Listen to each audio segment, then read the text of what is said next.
In Five, five, four, four, three, three, two, two, one. one.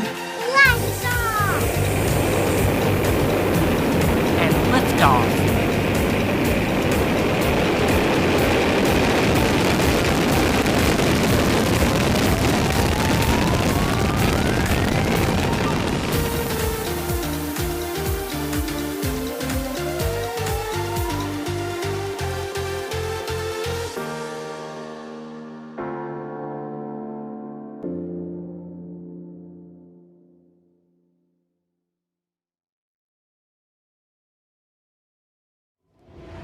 STEM fans, are you ready?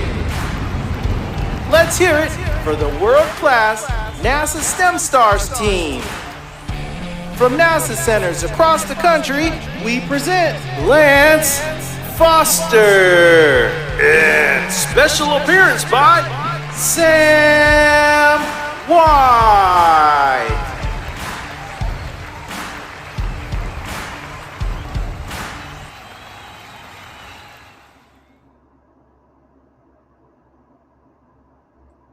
Hi, good afternoon, and welcome to the 44th edition of NASA STEM Stars, where we connect students with engineers, scientists, and innovators.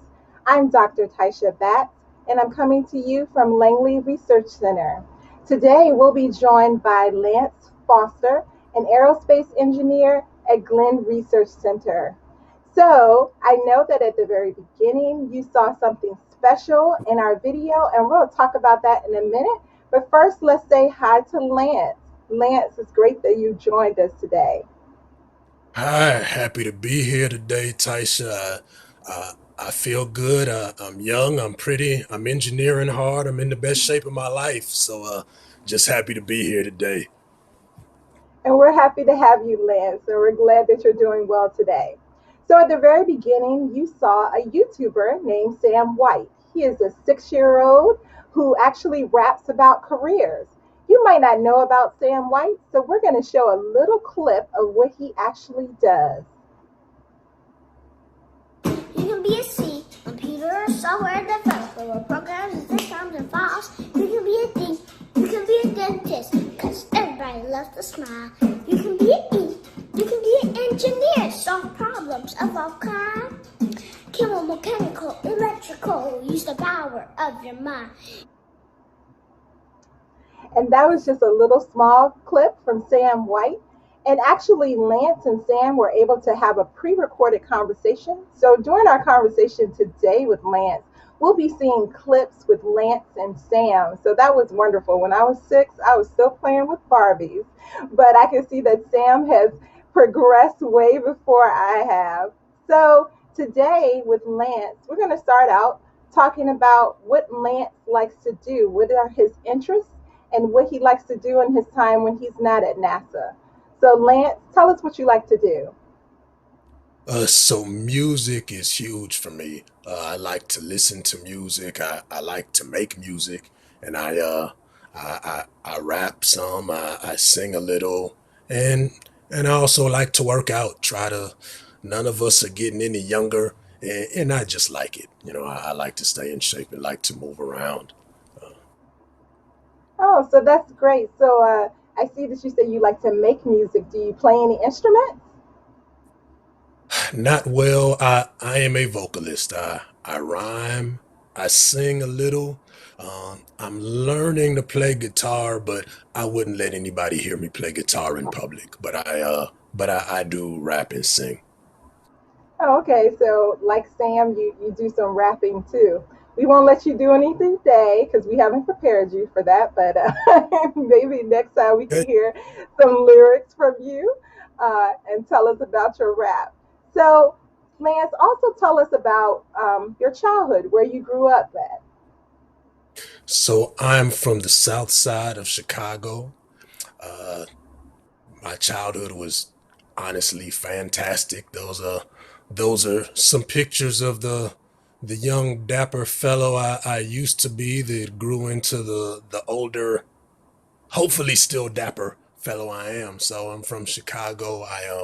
While I was growing up, I was involved in a lot of different activities. I played football, I boxed, I was in the Chicago Children's Choir, I was on math team. That's science fair project on snails. I still remember that.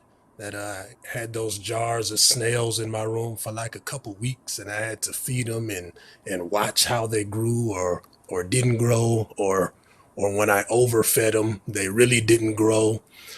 So I was always involved in a pretty wide array of interests. So I'm thankful for that. I had a lot of exposure to a lot of cool things. By being in Chicago Children's Choir, I got exposed to different people from all kinds of different backgrounds. I actually got to travel and tour. We got to tour and got to go to Japan, Mexico, Russia, all while I was still in high school. So I definitely got to get exposed to some really amazing experiences, and and just my family is fantastic and always loving and supportive. So I couldn't have asked for a better life, frankly. So I see that you talked about the fact that you did science projects. So what was your favorite subject when you were in school?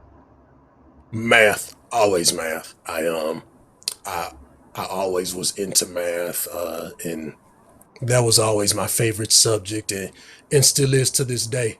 I mean, I look at what I do today as an engineer, and a lot of my job is really taking math and mathematical thinking, math reasoning, and just applying it to different situations. I mean, math really is, it really describes the way the world actually works. And it's still amazing to me that all that math you were learning in school, where it's not just teachers talking and writing stuff on the chalkboard, like it's real. It really works.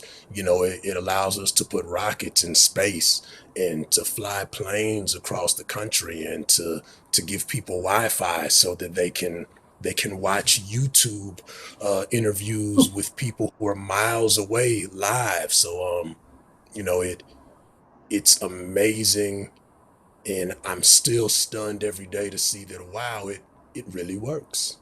It really And I works. and I can see that all of my math teacher friends are cheering for that. I can hear them cheering in the background for all that you said for math, and some of my team I got you, workers man. as well. I'm glad. Math for me was a difficult subject, but I did understand how I related to science. And so it became one of my best subjects for the little time. But it's great to see that, you saw the math that you were in school and you saw the everyday application of that and how it came together. So that was great. So I know that you and Sam actually talked about what you did after high school, going to college. So we're going to have a little clip that talks about when he asked you about what school you attended. What kind of school did you go to that you ended up working at NASA? Nice.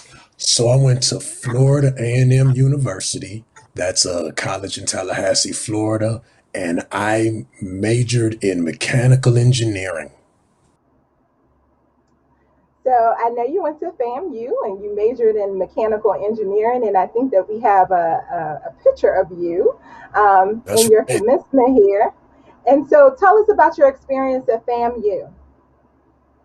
So fam, first of all, shout out to fam and all the rattlers and potential rattlers out there. Fam was great. Fam is a historically black college in Tallahassee, Florida, and I majored in engineering there, and I also had the opportunity to intern every summer at different NASA sites. So the whole time while I was in college, I spent my summers. I got to go to NASA Langley, NASA Ames, NASA Glenn, and really get a feel for what the work was really like in person. Um, because at the same time as I was getting a really great education on just the fundamentals of engineering, all the fluid mechanics and statics and all the theory you have to know, being able to intern at the same time and see what the job was really like in person was a big help. But My college experience was fantastic. FAMU is a great place. It's a place that's both academically excellent, certainly for engineering and STEM careers, but at the same time, just a fantastic, warm, welcoming culture and a really fun place. So that, yet again, I've stayed winning. My college experience was similarly fantastic. And I know, actually, I know a few people who went to FAMU and they attest to the exact same thing. So I know you Uh, talked about majoring in mechanical engineer and internships and how they came together. So, how did that internship help you through with your mechanical engineering major? it helped me understand kind of what's the point. Because I think that's one of the things in school, from the youngest age when you're especially when you're studying subjects you don't really like or that are a struggle. For some people it's math. For me, it was social studies that always was just a drag and a struggle to make myself do it. So doing the work, it helped me understand what's the point? Why are they teaching me this? What they're showing me right now in this book, what am I actually going to do with that? Why do I need to know this? So it was great to see this is what they're teaching in school, and this is how you're going to use it.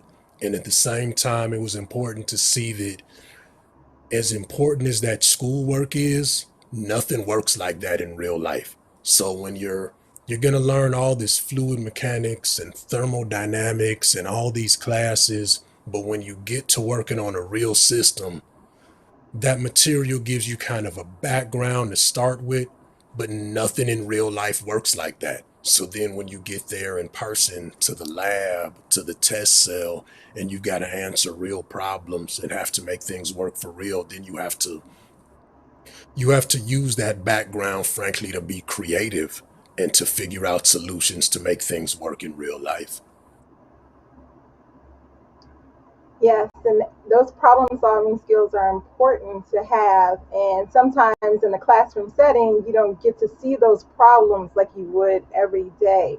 So that's an important thing for students out there to know that an internship allows them to be able to see those things that they don't get to see in the classroom setting. So that's very important. So I also know that you and Sam talked about NASA, but specifically about aeronautics. So we're going to play that clip where you explain to him what aeronautics is before we talk about what an aerospace engineer does. I Okay. see the name of NASA stands for National Aeronautics and Space Administration. I know what space is, but what are aeronautics? Aeronautics, we're going to put that word together because it's kind of two words put together. So, nautics, have you ever heard the word nautical? They use that word talking about boats and ships. So, Yes. nautics has to do with ships, and aero, actually, so aero, what does that sound like to you? Um, an airplane in kind of a fancy way, like airplane, like AEOR. Is that Bam, it? you are exactly right. So aero is what it sounds like. So aero has to do with air, and nautics has to do with ships. So it's basically airships. So ships that fly through air. So that's planes, spaceships, helicopters. So yeah, aeronautics is a fancy way of saying airships. And so that was a great explanation of how you broke down the words for him. So, and he knew what arrow means. So that was great the way that you brought that together.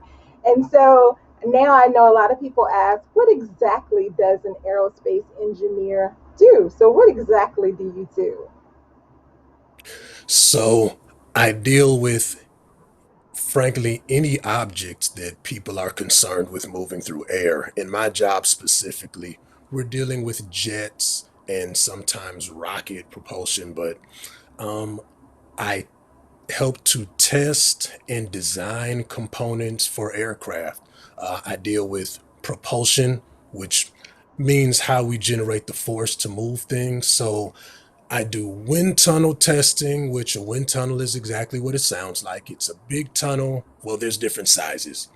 Frequently big tunnel, where we blow wind and we put a model in there to see how it will behave when it's flying under real conditions. And also, I do computer simulations aimed at the same thing, understanding the way different objects will move through the air, understanding the forces the air puts on objects and how they'll behave.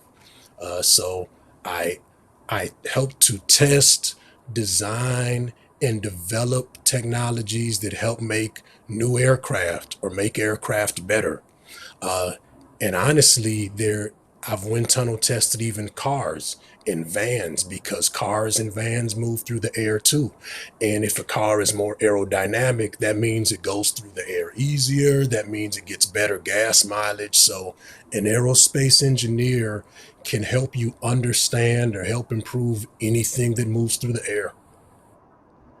So that's great. So I know that next time I'm trying to find that new car, I can call on you to let me know what's the best gas mileage and what I'm going to get for Yeah, that car. Yeah, because most people just think that you're only testing, aerospace in the wind tunnel, that you wouldn't test other objects, but there are other objects that are tested as well. So that's right. a wonderful thing to know. And so for this special episode, we have actually pre-recorded questions that students actually pre-recorded and came in. Oh, And so, yeah, you got to get ready because these students are all right. so astute. All right. So we're going to Okay, go with the first go. question, and this young lady has a two-part question for you. So we're going to go with that first clip. Right. I am 8 years old and part of the Janet Planet Astro Academy. I have two questions for Lancet. My first question is, what is your most favorite plane? My second question is, how does NASA make sure there's a backup plan for any system failure on critical missions? Thank you. So she's so sweet, but she has very good questions. So, just to recap, what is your most favorite plane? And what is the backup that NASA has for mission failure? So, I'm going to let you answer those two questions. Great questions. So my favorite plane is a plane from the 70s called the SR-71 Blackbird. And the Blackbird is it's a spy plane that the US used to use back in the day that was super fast, that could fly maybe up to Mach 3, which is three times the speed of sound. So this was a super fast plane we had, and the plane is actually all black. It's this all black matte paint they put on it because this helped for heat management. So the Blackbird is my favorite plane, and I've actually, as a kid, I don't know if they still do it now, but we used to make model airplanes, and I made a model airplane of the Blackbird once. So that was my favorite plane. As far as critical mission failure, the answer basically comes down to testing. Um, Anything that we're going to use, we test it over and over and over to see if it can withstand the conditions, and we test it to find out how it's going to fail if it fails. So, like when they make a new engine that they're going to put on a jet, they spend literally hundreds of thousands of hours just running the engine at different conditions and running it up and down. And we test things until they break so that we know how they're going to break. And then we prepare for that. So, yeah, testing and more testing And more testing. Yeah, and we, more we say testing. we say here at Langley that we fail forward. So, it might be a fail, but that moves you to the next drop to whatever you need to get to next. And Right. so, next, we actually have a two-part question from two different students that they're asking. So, we're going to play that clip with the two-part question. Right. Hello, Christopher here from Janet's Planet Astronaut Academy, and I'm 11 years old. Mr. Foster, my question is, what is the difference between an air-breathing engine and a rocket engine? I am 16 and part of the Science Tourist, and I wanted to ask Lance, what is air-breathing propulsion, and why are you getting paid for it? Oh, why am I getting paid for it? That's- Yes, of, we want to know why you're getting paid paid for it, of all so the that people that they could pay, why are they paying you to? Great question still. So, air breathing versus rocket engines. A rocket engine has to take everything it needs to do combustion. Combustion is when we burn fuel to make thrust. So a rocket takes everything with it. So a rocket takes its fuel with it. You have to have oxygen to have combustion. So a rocket carries fuel, it carries its own oxygen, and it has all that with it when it makes thrust. An air breathing engine, like a jet, if any jet, if you've rode on a plane from the airport or a military jet, air breathing means that it gets its oxygen from air in the atmosphere. So when you look at the front of a plane engine at the airport, you see there's that giant fan on the front of the engines, and that fan is pulling air in, and that's where an air breathing engine gets its oxygen. As for why do they pay me to do it, it's because you need some very specific skills. You need to understand fluid mechanics. You need to understand thermodynamics. You need to understand wings and the way lift is created and how we make thrust. You need to have a good grip on calculus, hopefully some differential equations, and you need some specific skill sets. You need to be able to apply that to testing, in my case, also to modeling and simulation. And because you have to have all of those special skill sets to be able to do the job, that is why they pay me the the strong middle bucks to be an aerospace engineer. and the strong middle bucks, that's a good answer for that. And it's great that you talked about calculus and differential equations. I wish I would have known you when I took differential calc. But yeah, those are important aspects, because most students are like, why do I have to take calculus? Why is it important? And so it's great that you put that in there because it is important and you are going to actually use that. So that is great. So now we want to just talk about what is work like at NASA? What exactly do you do at NASA? So it can be different depending on what's going on. Uh, if we're testing, when we've got a test going, usually in the big facilities, we run that third shift. So if we're testing, my day will be on third shift from 11 at night to 7 in the morning testing, and we'll actually be in the control room and we'll be running a test and getting data. If we're not doing a test, most of the time I'm in the office, and maybe I'm looking at data and analyzing data. Maybe I'm doing some computer coding to make tools to understand the data we're looking at. Sometimes I'm doing computational work, putting together simulations of different situations. Unfortunately, y'all are gonna hate to hear this. There's always a lot of meetings. You're not gonna get away from the meetings, and you're not gonna get away from email. So there's a lot of that. But my meetings, I'm usually collaborating with my team. So me and my team, we're getting together and we're either talking about the test we're going to do, we're talking about what we want to learn. And I think that's an important thing with testing. We have to talk about what do we want to know and build a test to do that. And we collaborate and scheme to answer the questions we need to know. And that's wonderful. And so I know that one of the questions that Sam had for you was how fast does a super fast airplane go when you talked about your career? So we're going to play that clip so that there's an understanding of that. So how fast can a super fast plane go? So the group I'm working with, we're trying to make hypersonic planes. Well, people have made them. Hypersonic means 5 times the speed of sound. So the speed of sound is like 700 miles per hour. So 5 times the speed of sound would be like 3,500 miles per hour. So 3,000 to 4,000 miles per hour. That's really fast. Fast enough to fly from New York to Paris in 90 minutes. Really fast. Wow. Yeah, really fast.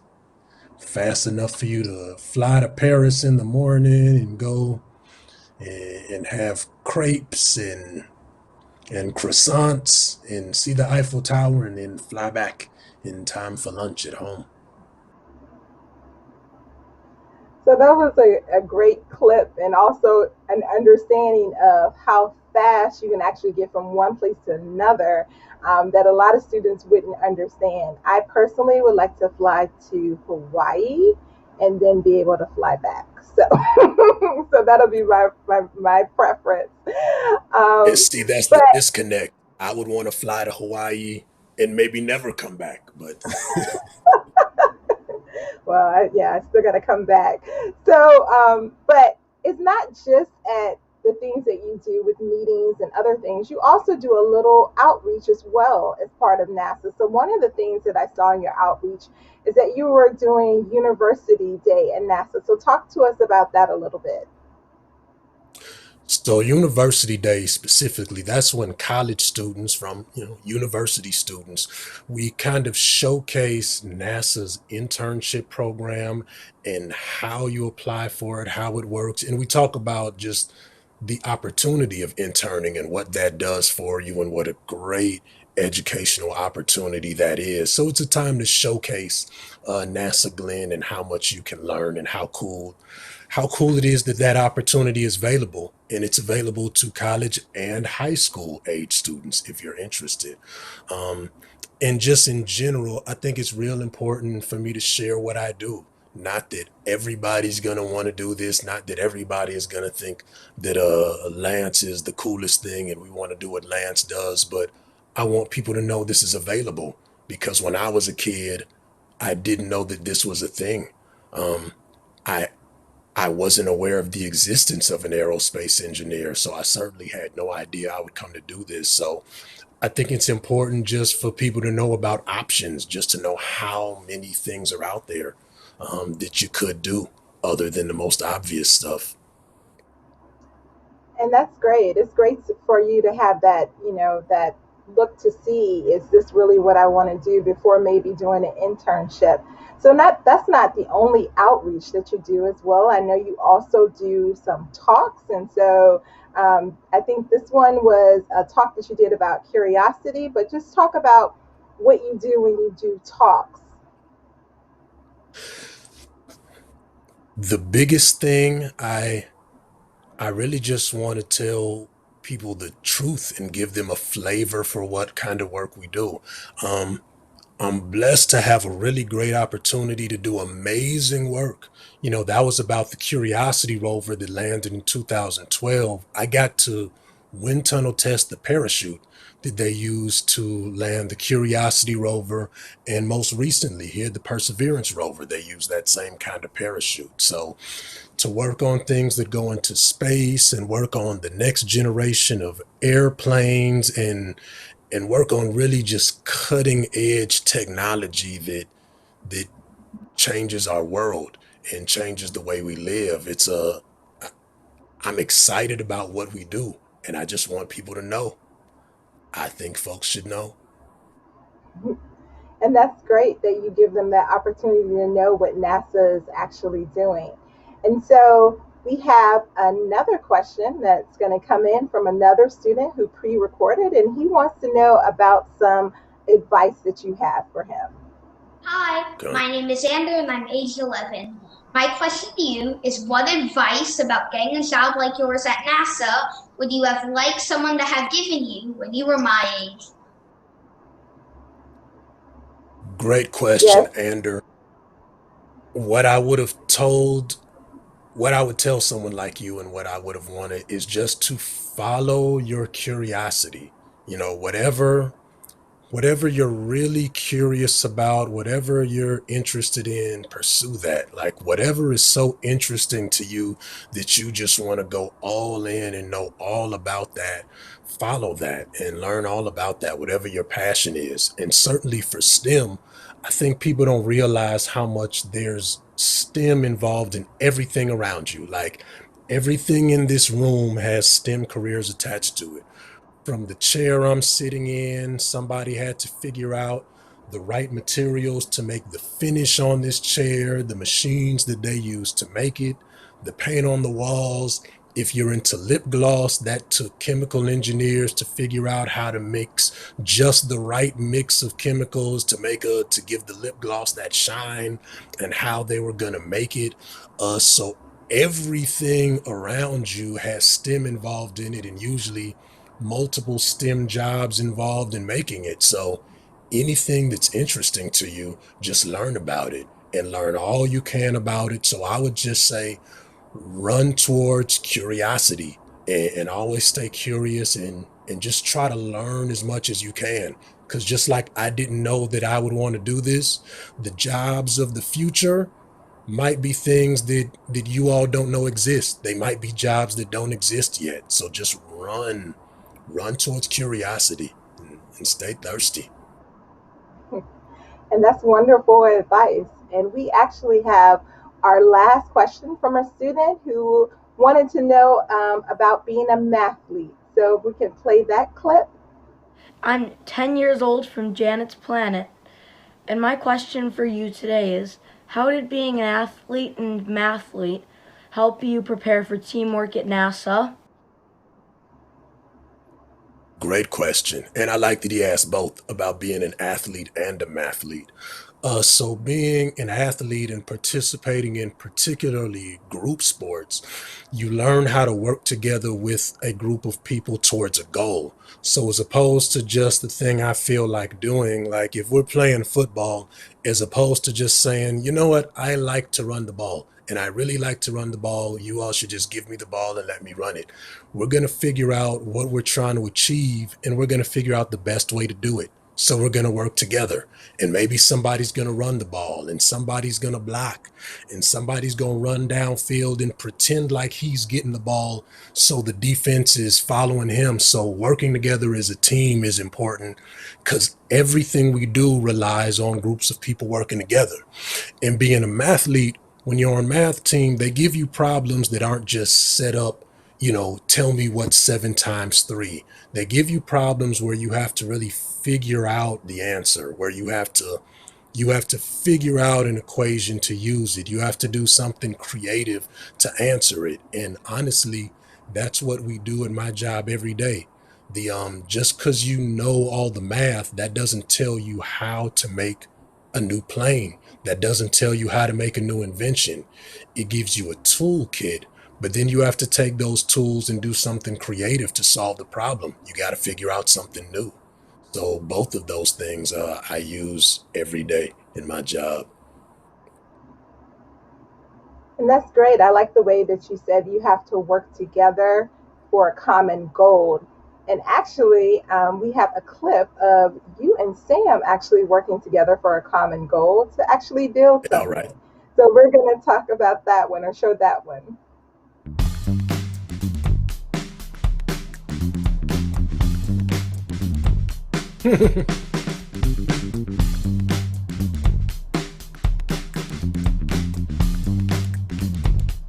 Fold it in half right down the middle. Take this and then fold that. You got this right here. You got a safe place you can fly it. It's not at somebody. Son, don't be making me look bad on TV, making a better paper airplane than me. And I'm the Aerosmith.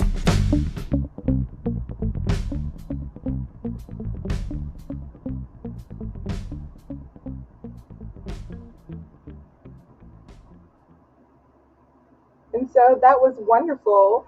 And you can also see that full episode of them making that paper airplane in the link below in the description. But that also leads us to our call of action for the students today.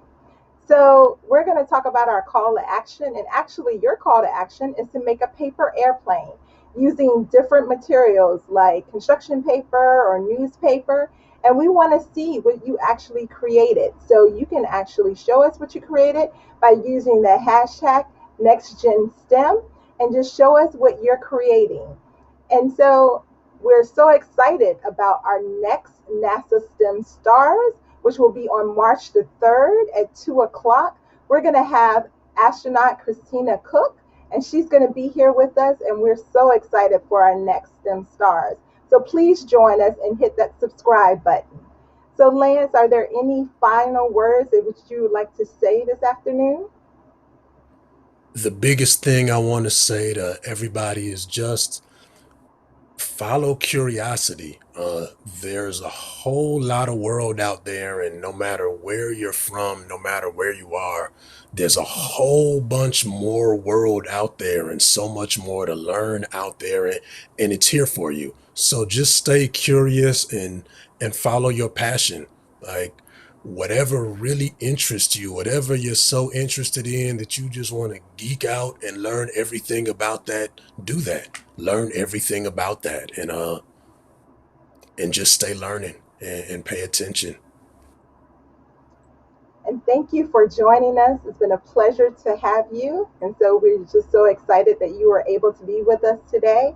And we also Sam wanted to give his thank you as well. So we're going to play that before we end, and we'll see you next time at NASA STEM Stars. Thank you so much for letting me interview you. You're welcome, Sam. Thank you. I really enjoyed it.